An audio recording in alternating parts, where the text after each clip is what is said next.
My fiancé's ex-girlfriend moved in across the street.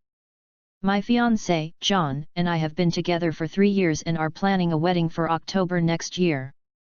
A few months before we met, John bought a brand new home in a newer subdivision. We recently refinanced it and added my name. Before me, John dated a woman, Kelsey, for about 7 months. She has never been to our current home.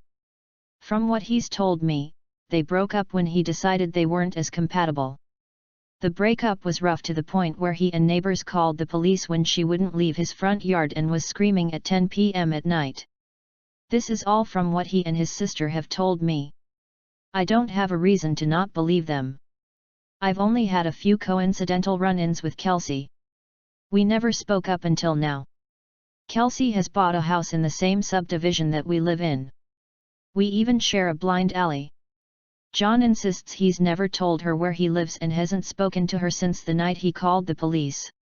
We both brushed it off as a coincidence, but lately it's becoming very weird.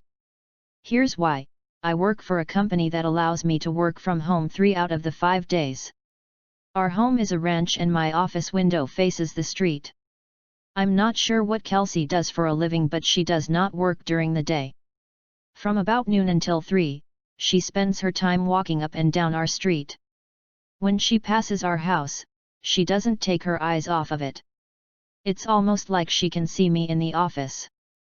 She'll even stop in front of our house and stretch there for about 5 minutes. It makes me uncomfortable to the point where I have all of our blinds closed during the day.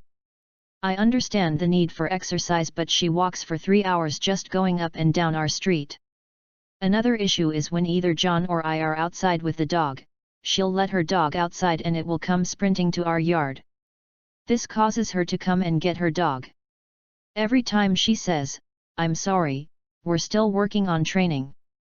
Normally, I would be okay with this, but John has pointed out that any other time she lets her dog out and we're not outside, she'll immediately correct him before he runs off. She never corrects him when we're outside. We've been getting ding-dong ditched a lot since she's moved in. Something that's never happened in the 4 years that John owned the house. The doorbell will ring around dinner time, between 6 and 8, and by the time anyone gets to the door, no one will be there. It's gotten to the point where our Doberman has picked up the routine and waits by the front door, pacing.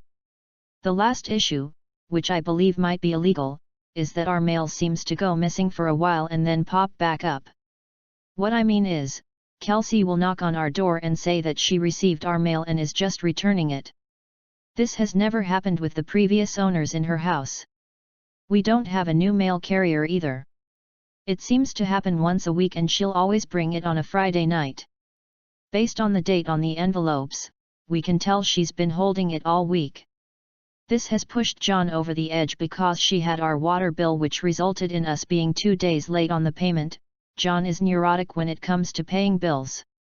Every time I have to convince him not to go over and yell at her because we haven't actually caught her taking it out of our mailbox as much as I try to monitor it. She usually gets 2 days worth of mail because those are the days I'm not working from home, the other days I get it right away. I'm not sure what to do at this point. I don't want to piss her off by confronting her, but how can I get her to stop? She's making us nervous and I feel uncomfortable in my own yard most of the time because I know she is watching.